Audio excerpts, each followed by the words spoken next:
Je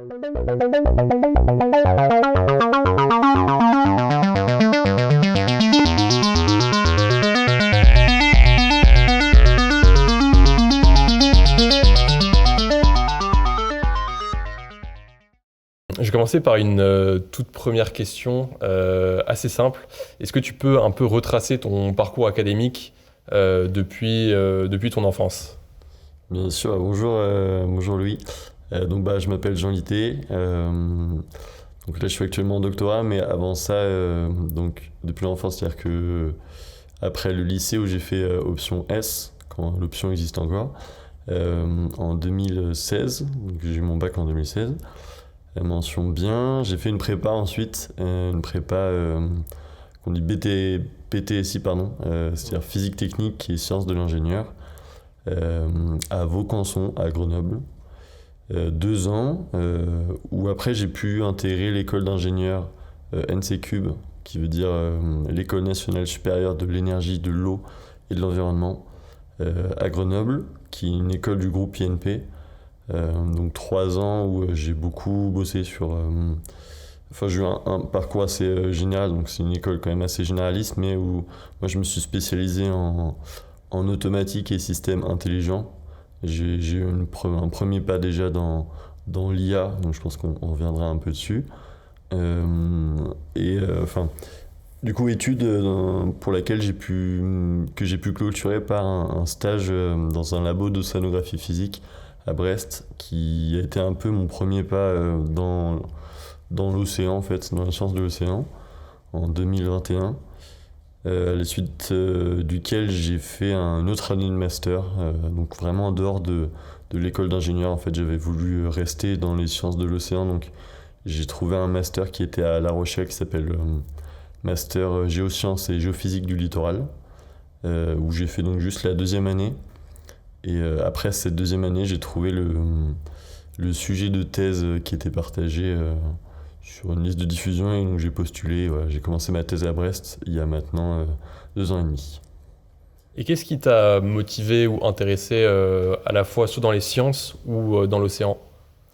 Moi, je pense que j'ai toujours été curieux. Bon, je pense que n'importe quelle personne qui fait de la recherche te dira ça.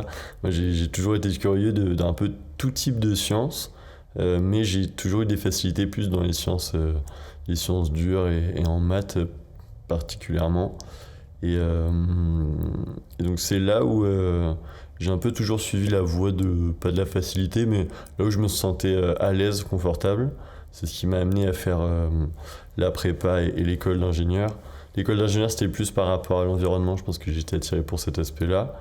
Après, pour l'océan, c'est assez difficile à dire. Je pense que l'océan, moi, je l'associe aux vacances, puisque j'ai des grands-parents qui habitent soit en Bretagne, soit dans le sud-ouest. Du coup, pour moi, l'océan, c'est vraiment les vacances, et bosser dessus, c'était un peu sortir du train-train quotidien et faire quelque chose de vraiment amusant.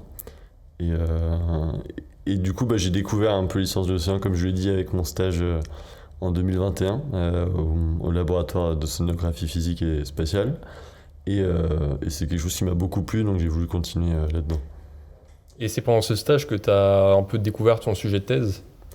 Du coup, ouais, c'est pas totalement faux, parce que du coup, ce stage-là, donc j'ai appliqué des outils d'IA, d'intelligence artificielle, à des données physiques, principalement des données satellites, en fait, de l'océan.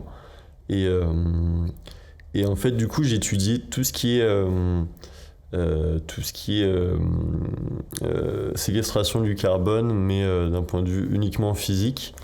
Et alors que ma thèse, moi, c'est plus lié à la donc la biogéochimie.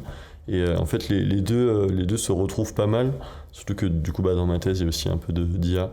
Et c'est vrai que c'était un peu une introduction pour ma thèse, d'autant plus que dans ce stage, j'étais censé travailler en collaboration avec un chercheur qui s'appelle Ronan Fablé, qui travaille à l'IMT, qui travaille et enseigne à l'IMT Atlantique, l'école d'ingénieurs, donc mine télécom de Brest. Et c'est aussi une personne qui m'encadre maintenant dans ma thèse.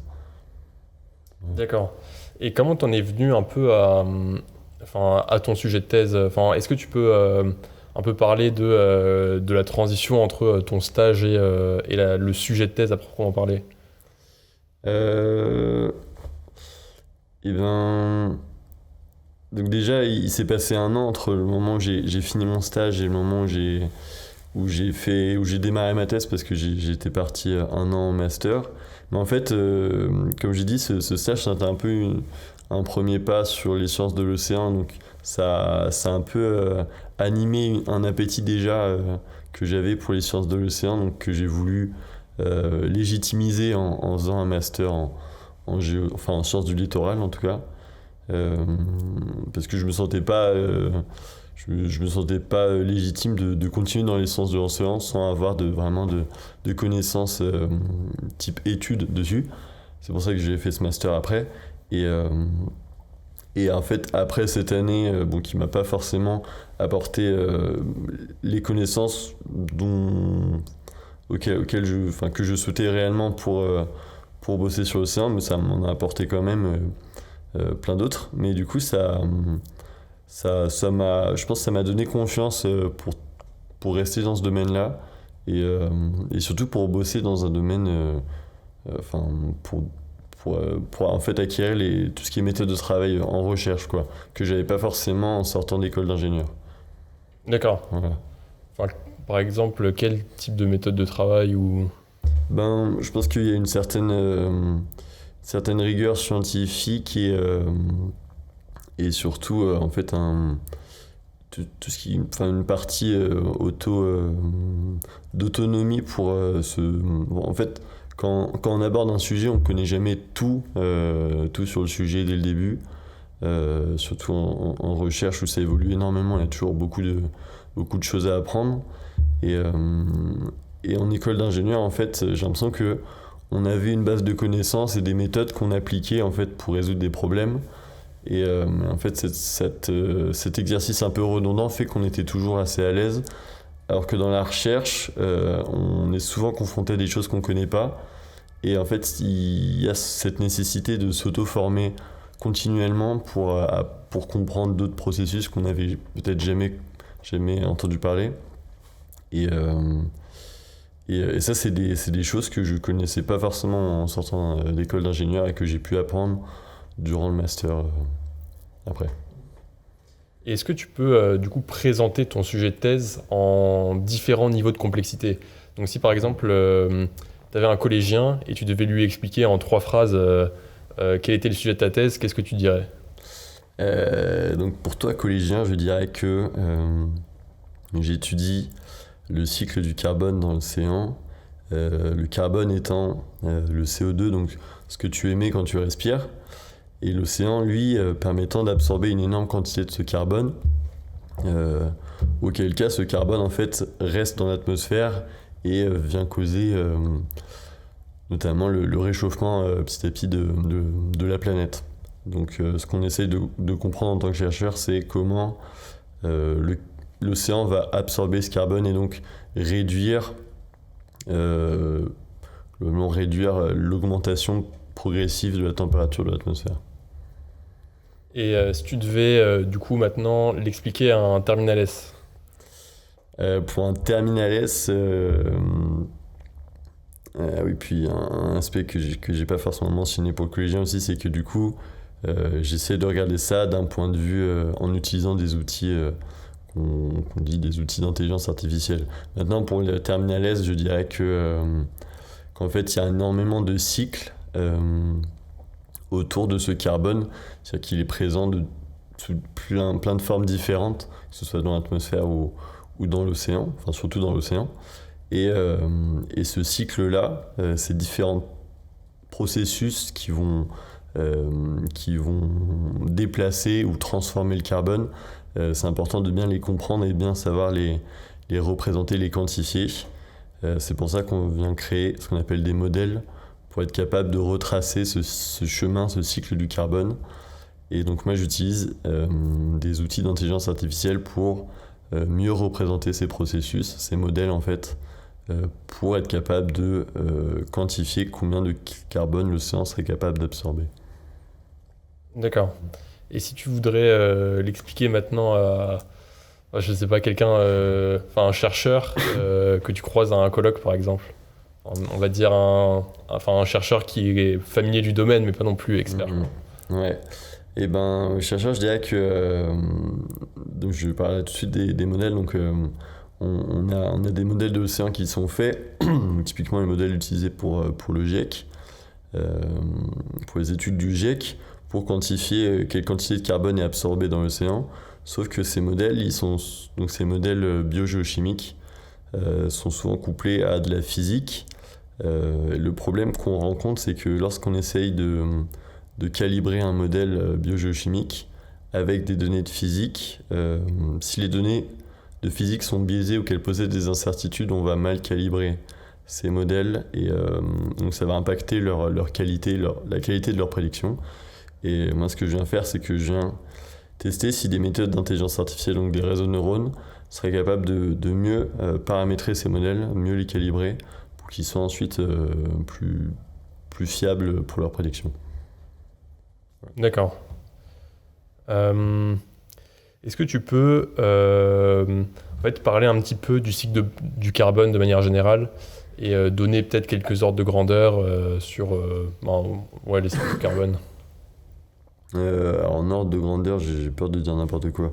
C'est juste que on compte en pétagrammes de carbone, c'est-à-dire péta, je crois que c'est 10 puissance 15 grammes de carbone enfin en gros l'ordre de grandeur des échanges de carbone entre l'atmosphère et l'océan, ça se compte en pétagrammes de carbone, donc c'est énorme.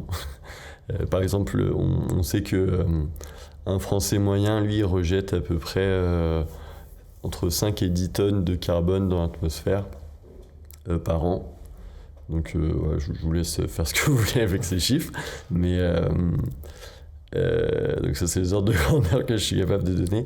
Et ensuite, si on sait que l'océan absorbe environ 30% des d'émissions qu'on dit anthropiques, donc générées par les humains chaque année, donc de carbone. Et donc pour le cycle, en fait, donc le carbone qui va être relâché dans l'atmosphère par différentes activités humaines, donc ça peut être les voitures, ça peut être tout type de tout type de tout type d'activité qui va nécessiter de chauffer des choses, enfin la sidérurgie, c'est des choses qui émettent beaucoup de carbone. Et donc ce carbone qui se retrouve donc sous forme gazeuse en fait dans l'atmosphère, le CO2, arrivé à saturation, en fait, il va se dissoudre à la surface de l'océan. Et ce carbone qui est dissous dans l'océan, il permet, avec un certain nombre de facteurs nécessaires, il va se passer ce qu'on appelle la photosynthèse. Donc, si on a des nutriments, du carbone, du soleil, en gros, ce carbone qui est dissous dans l'eau, il va permettre de faire la photosynthèse. Donc, la photosynthèse, c'est comme c'est exactement ce qu'on pense par exemple sur la Terre avec une feuille, un arbre, il fait de la photosynthèse, c'est-à-dire qu'il génère de la matière organique. Donc en fait, dans l'eau, ce qu'il va y avoir, c'est qu'il va y avoir des micro-algues qui se forment, donc on appelle ça du phytoplancton, qui se forment, donc la photosynthèse qui va développer ces micro-algues et qui va en fait concentrer ce carbone qui était dissous dans l'eau sous forme particulière et organique. Une fois que ce carbone il est donc rassemblé sous forme de microalgues, il peut être soit se décomposer et potentiellement couler à cause de la gravité, soit il peut être mangé par des plus petits organismes comme des toutes petites crevettes, donc on appelle ça du zooplancton. Ce zooplancton peut lui-même se faire manger par des petits poissons, etc. Et toute la chaîne alimentaire, en fait, globalement, le carbone il va passer de l'état donc gazeux dans l'atmosphère à dissous dans l'eau, particulaire. S'il est particulaire, il peut tomber dans l'océan. Et en fait, une fois qu'il tombe à une certaine profondeur, ce carbone il a presque plus aucune chance de re-être en contact avec l'atmosphère et donc être réexpédié dans l'atmosphère. Et donc en fait, dépasser une certaine profondeur, on va dire que ce carbone il est exporté Et c'est ce qui deviendra des millions d'années plus tard du pétrole, exactement. Donc le cycle global, voilà, c'est ça. C'est gazeux, dissous, ensuite particulière, il sédimente, mais sachant que entre tout ce qui est formé en particulière à la surface, il n'y a qu'une infime partie, et il me semble qu'il y a une dizaine de pourcents qui finit par dépasser 1000 mètres de profondeur parce que en fait il y a une complexité des processus, un nombre de processus énorme qui fait que peut-être qu'il va se dégrader à cause d'autres organismes et qui va être réinjecté à la surface et en fait et finalement il n'y a qu'une infime partie de ce carbone qui est vraiment séquestré dans les fonds. Et comment on sait qu'à partir de 1000 mètres, c'est bon, on va pas en entendre parler. Comment dire? Comment est-ce qu'on sait que c'est bien du carbone qui a été absorbé? Et en fait, généralement, ce qu'on fait, c'est tout est assez probabiliste à ces échelles-là, étant donné qu'on n'a pas accès, on peut pas observer partout dans l'océan à n'importe quelle profondeur, n'importe quand. Mais généralement, ce qu'on dit, c'est qu'on a des temps de résidence en fait, et qu'en fait, on va dire que une particule qui est entre 100 et 1000 mètres, il a un temps de résidence, de 1 mois à 1 an. Au-delà de 1000 mètres, il va être entre 10 et 100 ans ou 100 et 1000 ans, je ne sais plus. Et en fait, c'est juste parce que au-delà de 1000 mètres, il y a une activité biologique qui est très faible, donc il se passe plus grand chose et en fait il y a très peu de circulation, ce qui fait en tout cas au niveau des courants, ce qui fait que c'est très peu probable qu'il y ait des courants qui vont ramener ce carbone vers le haut en surface, quoi. Et est-ce que tu peux en dire un peu plus sur les modèles biogéochimiques? Est-ce que tu peux décrire un peu ces modèles? Quelles sont les variables un peu en entrée et en sortie, et un peu comment est-ce que ces modèles sont constitués? Il y a différents types de modèles. Moi, les modèles sur lesquels je travaille, c'est des modèles, on appelle ça des modèles NPZD ou NPZ. En fait, il y a plein de niveaux de complexité différentes.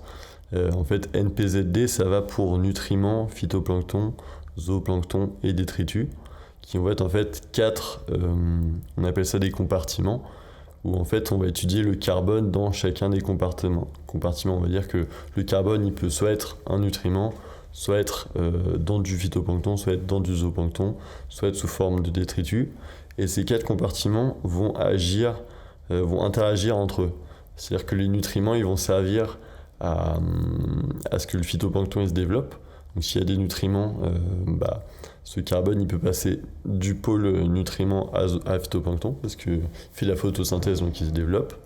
Donc il y a moins de nutriments parce qu'il a été absorbé, mais plus de phytoplancton. Pareil, le phytoplancton il vient nourrir du zooplancton, donc on a aussi une interaction qui est faite par là. Le phyto, s'il meurt, ça va créer des détritus. Le zooplancton, s'il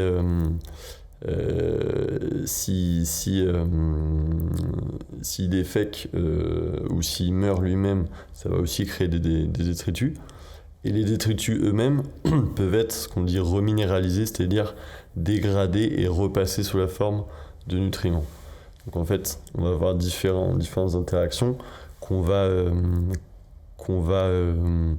déterminer à l'aide de paramètres. Donc en fait, ça va être des lois, en fait, c'est des équations. C'est un système d'équations, en fait, un modèle. Par exemple, on va dire que si on a 1 gramme de carbone sous forme de nutriments, pour qu'il y ait 2 grammes pour qu'il y ait 1 gramme de phytoplancton, non, pardon. On va dire que par exemple, pour que le phytoplancton augmente de 1 gramme, il faut 2 grammes de nutriments. Donc on va avoir une relation 2 fois, P égale 2 fois N, quoi, par exemple. Et donc en fait, on va avoir beaucoup de lois là-dessus qui vont finalement être cet énorme ensemble d'équations. Et donc en fait, Si on veut être précis maintenant, il faut prendre en compte de plus en plus de facteurs. Et ces facteurs, ça peut être que, en fait, dans la réalité, il n'y a pas qu'un type de phytoplancton. Il y a plein de microalgues différentes qui elles-mêmes se comportent différemment. Il y a des microalgues qui ont besoin de telle quantité de nutriments. Il y a des microalgues qui ont besoin de telle quantité de lumière. La lumière, c'est aussi un facteur qu'on peut retrouver dans ces modèles. Donc on va avoir dans les équations à un moment I qui va être en fait la lumière incidente à l'endroit qu'on étudie. On peut avoir aussi la température qui va... certains organismes qui vont se comporter différemment s'il fait froid, s'il fait chaud. Tu vas avoir un métabolisme différent. Et donc en fait, les modèles les plus basiques, ils vont généraliser tout ça en faisant des grosses hypothèses assez fortes, comme par exemple il n'y a qu'un seul type d'algues, il n'y a qu'un seul type de zooplancton, qu'un seul type de nutriments. Et des modèles plus compliqués, ils vont diviser tout ça en disant il y a plusieurs types de détritus qui coulent à des vitesses différentes. Il y a différents types de microalgues, différents types de zooplancton, différents types de nutriments. Et ces modèles, du coup, en fait, c'est les différents éléments, donc les nutriments, le phytoplancton, les zooplanctons. Enfin, à chaque fois, c'est considéré sur des cellules locales ou comment est-ce que la distribution un peu dans l'espace est prise en compte? En fait, généralement, ces modèles, ils sont couplés à des modèles physiques, donc des modèles de circulation. Donc le modèle de circulation, lui, vraiment... il y a différents types de modèles. Il y a des modèles qui sont 1D, si on prend en compte, par exemple, une dimension, pardon. Si on prend en compte, par exemple, un point dans l'espace, mais en vertical. Il y a des modèles, la plupart des modèles, quand même, sont 3D pour prendre en compte tous les processus qui peuvent arriver dans l'océan. Et donc ces modèles de circulation, ils vont globalement permettre d'indiquer si on a un traceur. Donc un traceur, en fait, c'est une concentration de quelque chose. Donc ça peut être une concentration de tel nutriment. Et ils vont permettre de dire que si on a telle quantité de nutriments à tel endroit dans l'océan, au bout d'un certain temps, s'il y a un tourbillon ou tel courant qui passe, finalement, au bout de 2 jours, on aura cette disposition de nutriments, c'est-à-dire qu'on aura un peu plus de nutriments là-bas, un peu plus là-bas, parce qu'il y a tel courant, machin.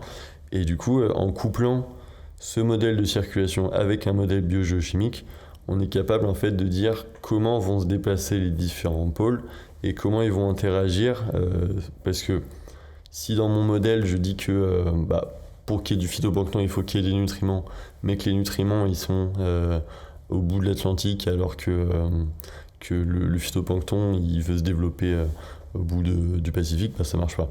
Du coup, ce modèle de circulation permet de mettre en relation les différents pôles entre eux et voilà. Et quelles sont les sources de données qui sont utilisées pour calibrer le modèle et pour aussi, par exemple, connaître un peu la circulation et connaître aussi les quantités de nutriments, par exemple, et des autres variables aussi? Il y a plusieurs types de données qui sont disponibles. Les données qu'on a depuis le plus longtemps, en fait, c'est des données satellitaires. Donc, en fait, c'est des données qu'on récolte grâce à des photos principalement de la Terre depuis les satellites.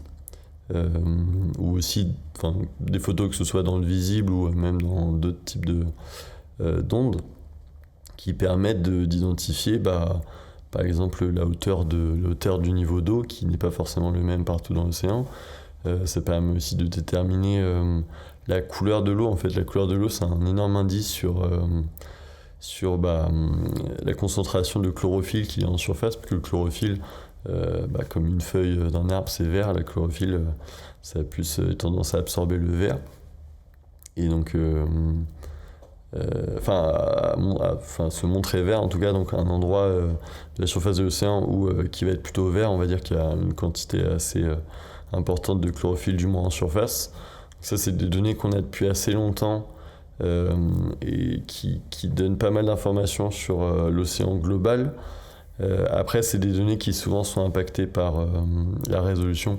C'est-à-dire que comme on prend des photos depuis très haut dans l'espace, on n'a pas forcément des indications sur si on étudie par exemple juste la côte de la mer d'Iroise, on aura une idée assez floue de ce qui se passe parce qu'on aura des gros pixels sur la mer d'Iroise. Parce que, vous, idéalement, ce serait quoi la résolution qui vous intéresserait par exemple, dans les modèles, quelle est la résolution qui est utilisée? Ça dépend ce qu'on étudie. Si ce qu'on aimerait étudier, c'est l'évolution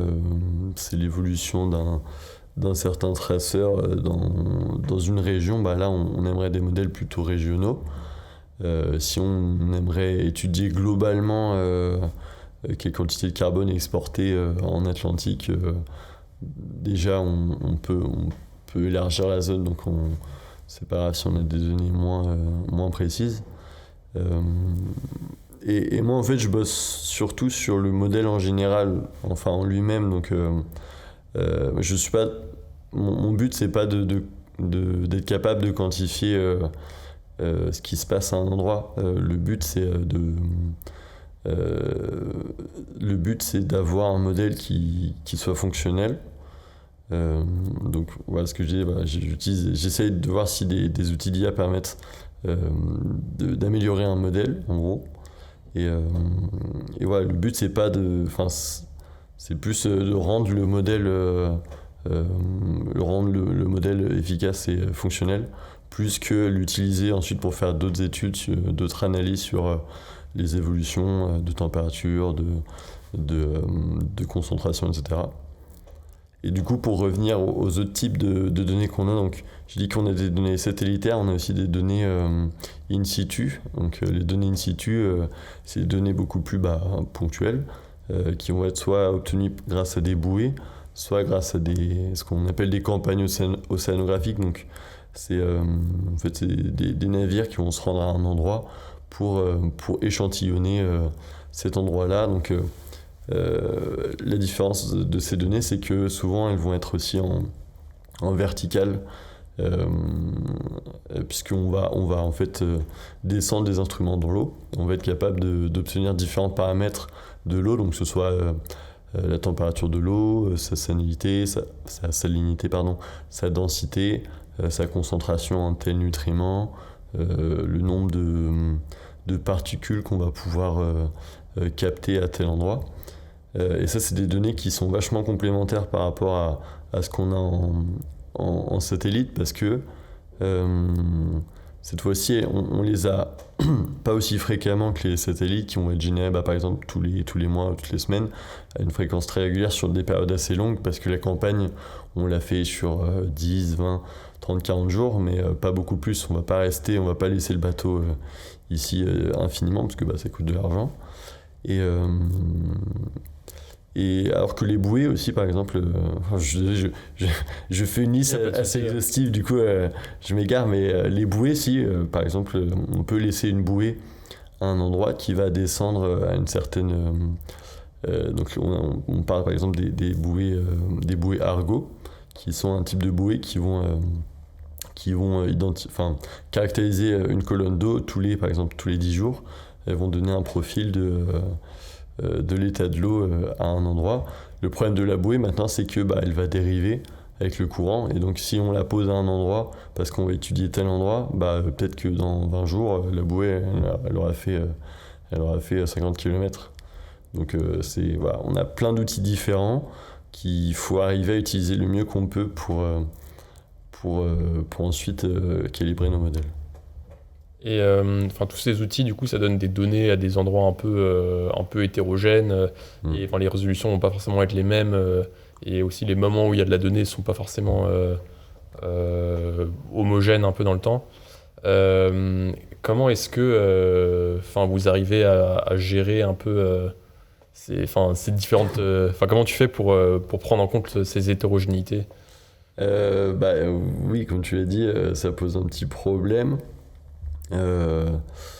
Ce qu'on fait, c'est soit en fait, ça dépend de ce qu'on veut étudier, soit on fait ce qu'on a tendance à faire, par exemple pour les données de physique, c'est on va faire en fait de l'assimilation de données, c'est-à-dire que on a des données, enfin en fait il y a différentes techniques pour essayer de convertir ces informations qu'on a à certains endroits à des connaissances qu'on a sur toute une région.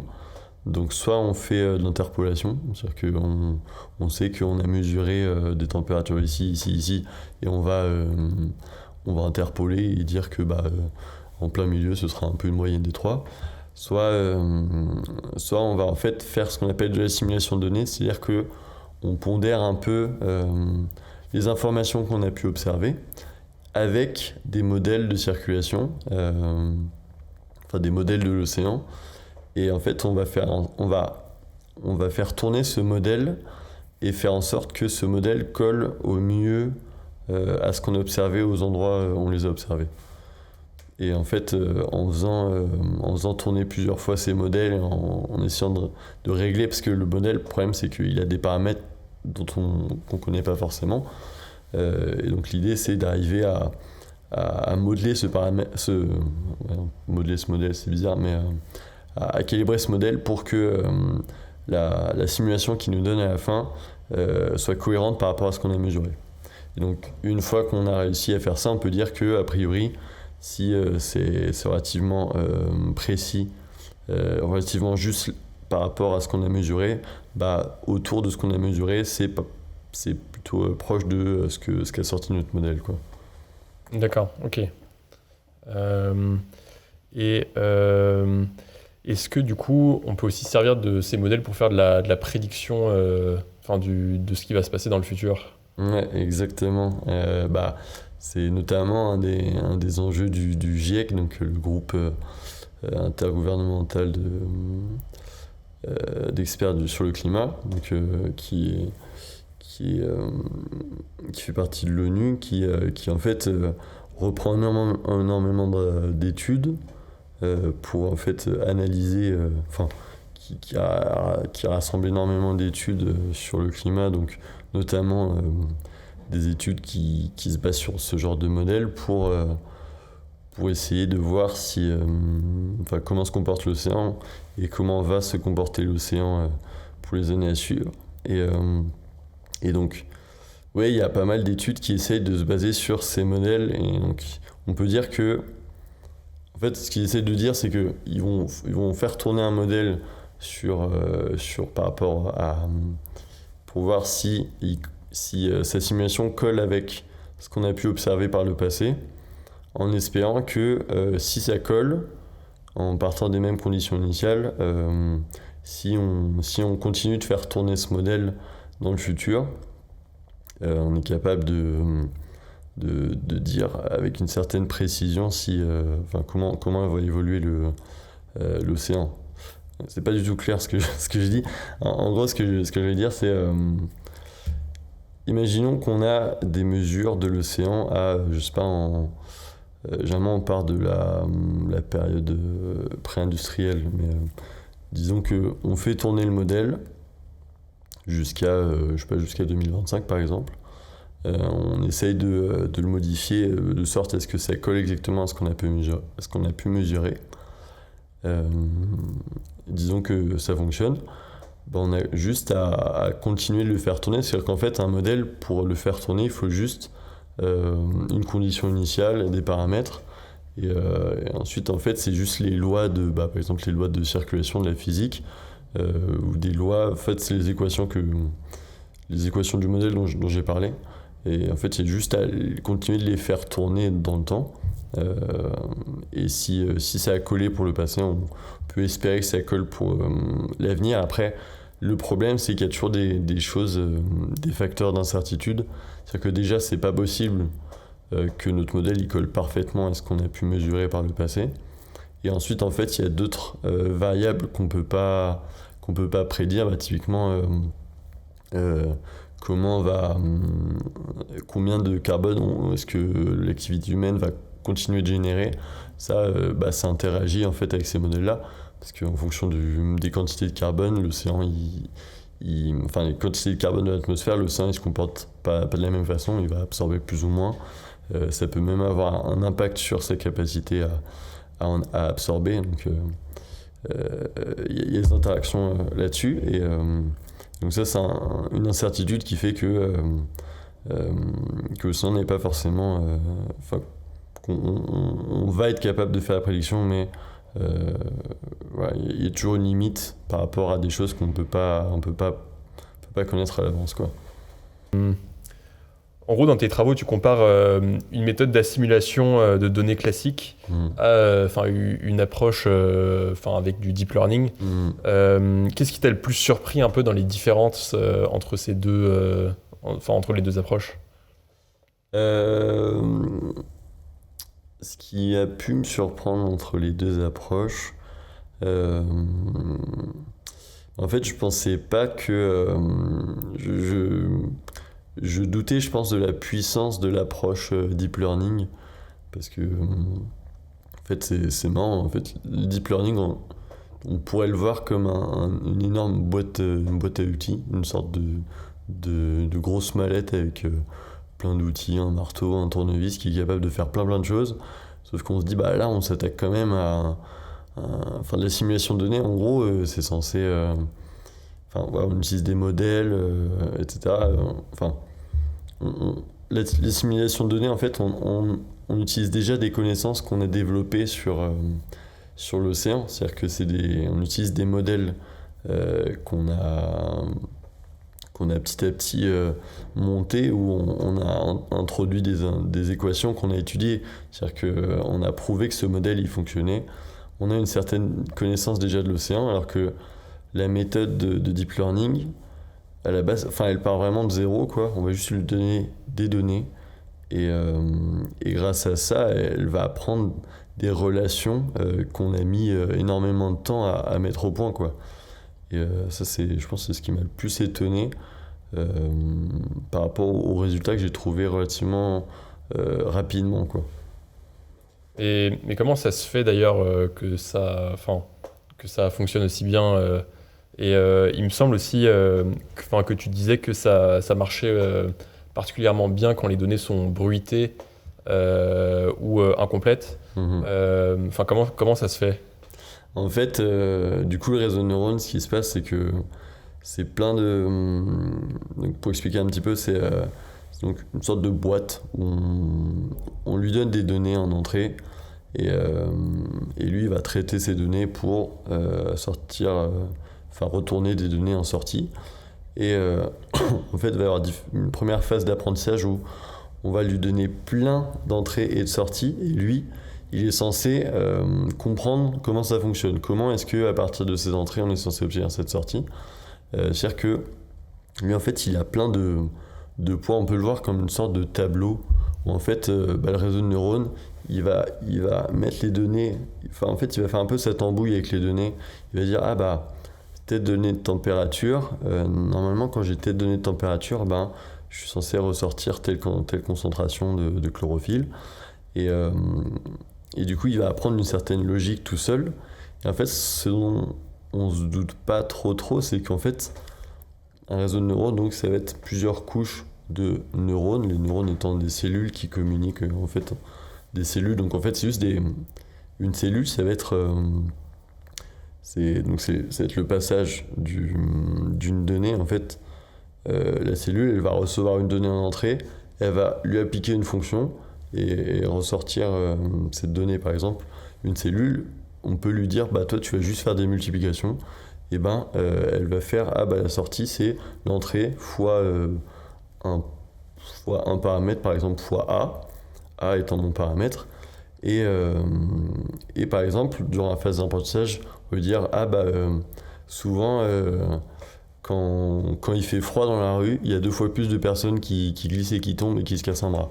Et si on lui donne plein de températures et plein de relevés de nombre de personnes qui sont tombées, et petit à petit, elle va trouver que ce paramètre A, qui est le nombre de personnes qui tombent par rapport à la température, il va prendre telle valeur. Je suis parti très très loin pour expliquer ce que je voulais dire. Et en gros, en fait, comme chaque... Donc ça, c'est une version très simplifiée d'un réseau de neurones, mais comme un réseau de neurones, ça va être plusieurs couches avec plein de neurones qui communiquent rapidement entre eux, en fait, le nombre de paramètres total, en fait, il se décuple tellement rapidement que, en fait, un modèle qui va être un ensemble d'équations, il va avoir 10, 30, 40 paramètres.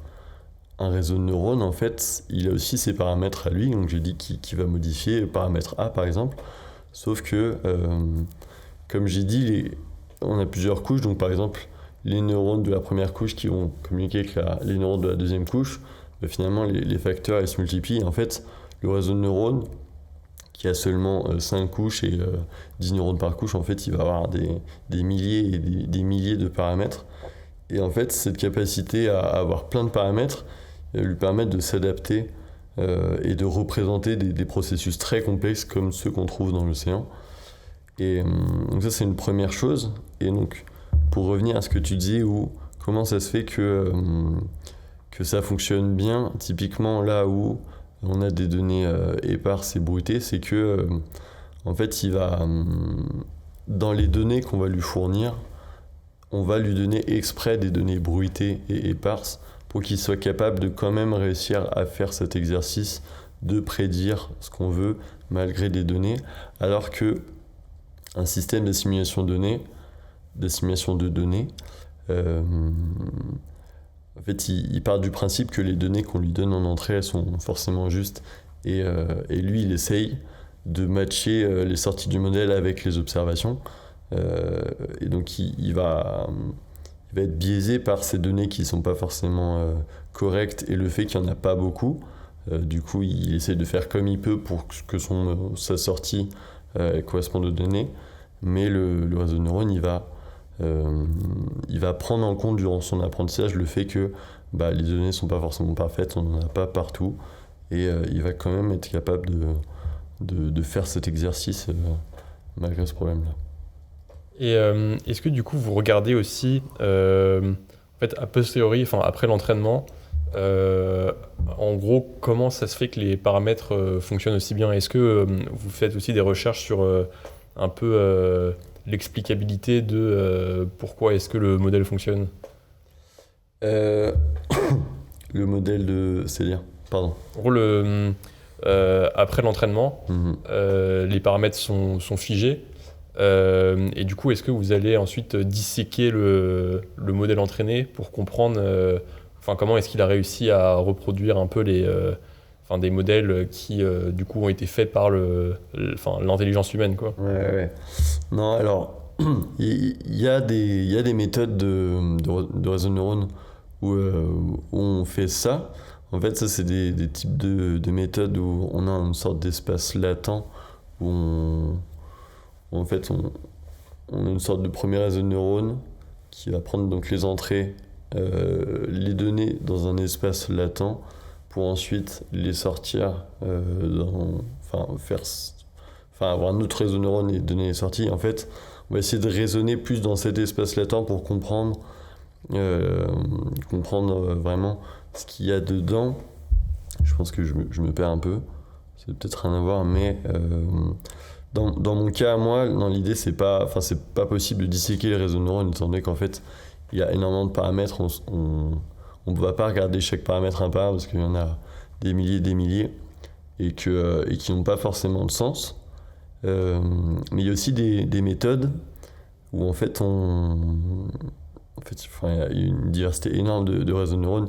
Il y en a qui vont, par exemple, en fait, il y a beaucoup d'études qui justement du fait de ce problème que on voit le réseau de neurones comme une boîte noire où on comprend pas trop ce qu'il fait, vont essayer de pallier à ça et proposer des réseaux où en fait on va, plutôt que par exemple un réseau de neurones qui va simuler tout un océan, on va avoir un modèle qui simule une partie de l'océan et tel processus qu'on sait pas trop modéliser, lui, cette partie-là va être simulé grâce à un réseau de neurones. C'est-à-dire que du coup, on va cibler des processus beaucoup plus précis grâce au réseau de neurones, ce qui fait que Là où un réseau de neurones qui fait tout, il a 1 milliard de paramètres et on ne sait absolument pas quel paramètre fait quel processus parce qu'il y a trop de paramètres et trop de processus. Un réseau de neurones qui va cibler une tâche plus précise, ce sera peut-être plus simple de décortiquer quelle relation on va avoir entre les entrées et les sorties pour ce processus-là, quoi. Est-ce que tu peux parler un peu plus en détail du modèle avec lequel tu travailles toi? Ouais, alors moi du coup je bosse sur enfin j'ai utilisé deux réseaux de neurones assez basiques. Un réseau de neurones qu'on appelle convolutif classique en fait, donc CNN, Convolutive Neural Network, où en fait c'est juste les caractériser par donc ce que je vous ai dit, par exemple, un réseau de neurones, c'est des couches avec des neurones, et en fait, chaque couche va avoir, par exemple, on va avoir une couche qui va faire des multiplications, une couche qui va faire des additions. Les couches de neurones convolutifs, c'est des couches où on fait des produits de convolution. Enfin, en tout cas, il y a des couches qui ont des produits de convolution. Une convolution, c'est par exemple, en fait, c'est beaucoup utilisé quand on étudie des images. En fait, une convolution, c'est on va prendre une image, par exemple une photo d'un paysage, et une autre petite image où, par exemple, on va prendre une maison, et en fait, on va mettre cette maison un peu partout dans l'image pour voir s'il y a des endroits où ça colle, cette maison et la partie qu'on a regardée dans le paysage, ça colle, et ça veut dire que peut-être qu'à cet endroit, il y a une maison. Et en fait, ce produit de convolution, il permet de prendre un ensemble de pixels pour voir s'il colle avec un autre ensemble de pixels. Et en fait, ces produits qui sont beaucoup plus compliqués que juste des multiplications ou des additions permettent de représenter des processus encore plus complexes comme ceux qu'on a dans des modèles de l'océan. Un autre type de modèle que j'ai, on appelle ça des réseaux UNet. C'est aussi des couches de convolution, mais là on va avoir en fait une sorte de... c'est un ensemble de couches qui permet de réduire d'augmenter et réduire la dimension. Enfin, c'est assez compliqué, ça fonctionne très bien, c'est très à la mode. Mais je sais pas si c'est très intéressant que j'en dise plus, mais voilà, c'est les deux types que j'ai utilisés. C'est un réseau de convolution très classique et un réseau qu'on appelle UNet. Voilà. Et est-ce que ces modèles ils permettent est-ce qu'on peut par exemple augmenter un peu la complexité? Et si oui, quels sont les challenges si on veut prendre en compte plus de paramètres ou avoir un modèle plus compliqué pour modéliser un peu les processus? La complexité, en fait, elle est déterminée soit par le type de réseau que tu utilises, soit par même l'architecture du réseau, parce que tu as beau utiliser un type de réseau, par exemple convolutif, UNet, l'architecture, elle peut y avoir 1000 architectures différentes où tu vas prendre encore plus de couches. Tu vas prendre des couches. Donc je te disais par exemple le UNet. Donc au début, tu vas avoir une première couche qui va faire que tu passes de données, disons un tableau de 5 par 4. Après la première couche, le tableau il fera 5 par 10. Ensuite, tu vas monter à 5 par 20, etc.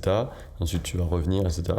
Et par exemple, tu peux dire, au lieu de faire 5 à 10, ensuite 10 à 20, 20 à 30, et revenir 30 à 20, 20 à 10, 25, tu peux aller encore plus loin. Et donc ça fait encore plus de couches, donc potentiellement plus de paramètres, potentiellement une capacité à encore mieux reproduire le processus que tu souhaites. Les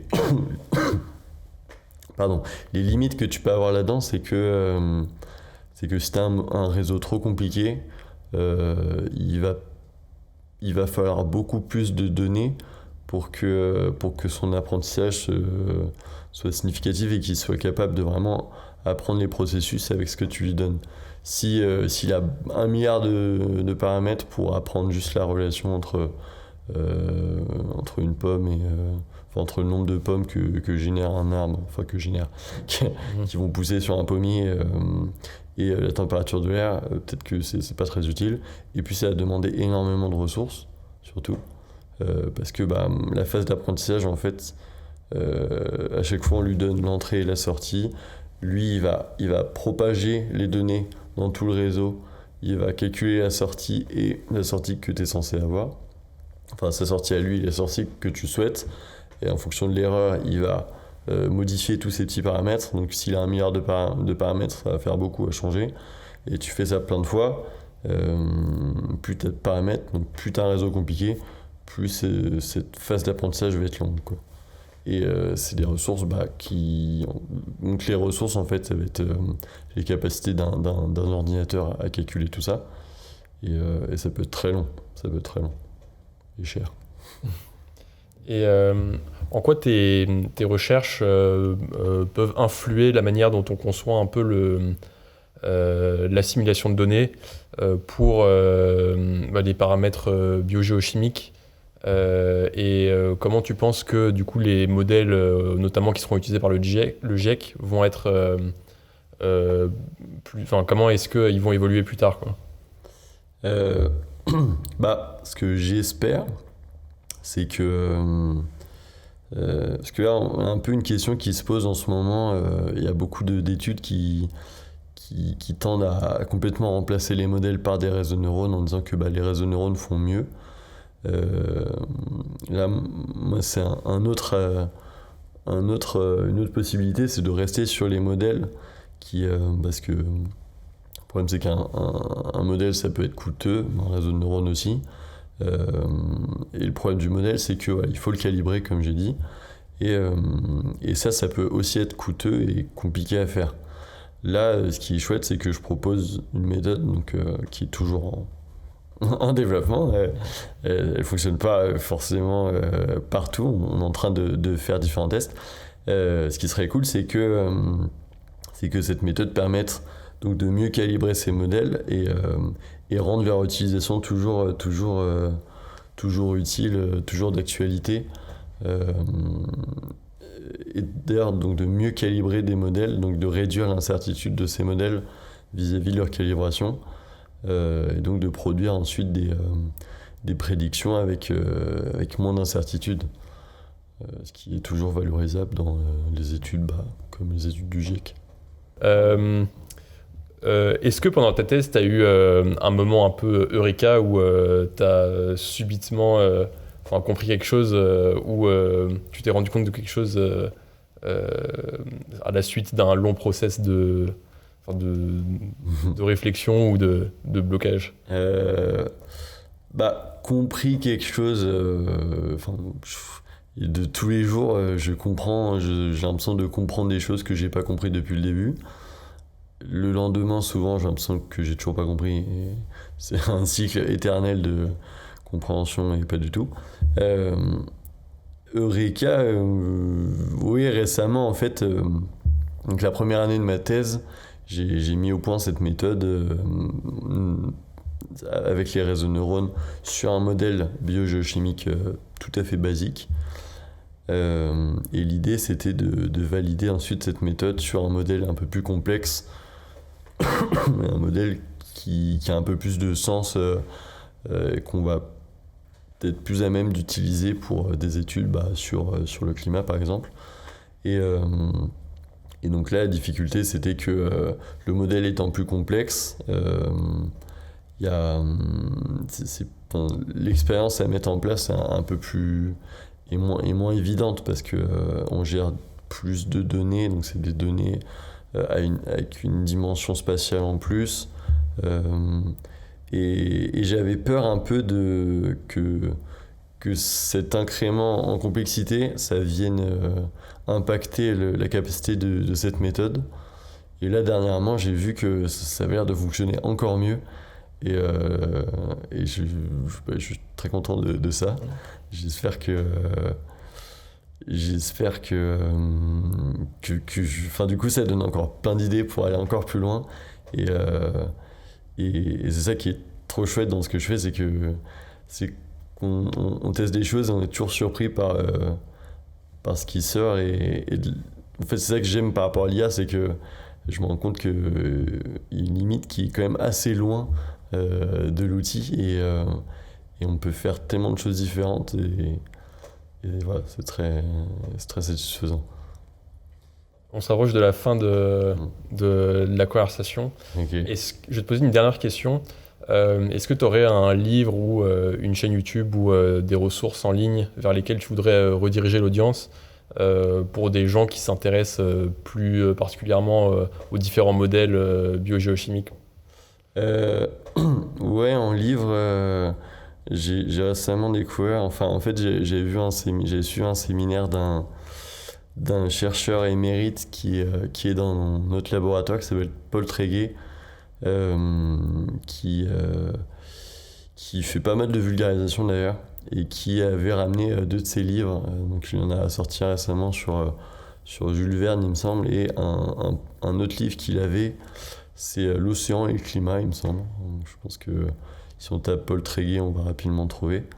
Tréguer. Et c'est hyper bien vulgarisé. C'est tout petit comme livre. Ça aborde plusieurs points. Ça aborde aussi les énergies renouvelables, tout ce qui est processus biogéochimique. Donc c'est pas forcément du modèle, mais en fait ça explique tellement bien et de façon assez claire ce qui se passe dans l'océan. Et c'est court, c'est bien fait. Et voilà, moi, si j'avais un truc à recommander, je pense que ce serait ça. Ça marche. Bah, merci beaucoup. Bah, merci Jean Ça va, pour l'échange. pas de souci.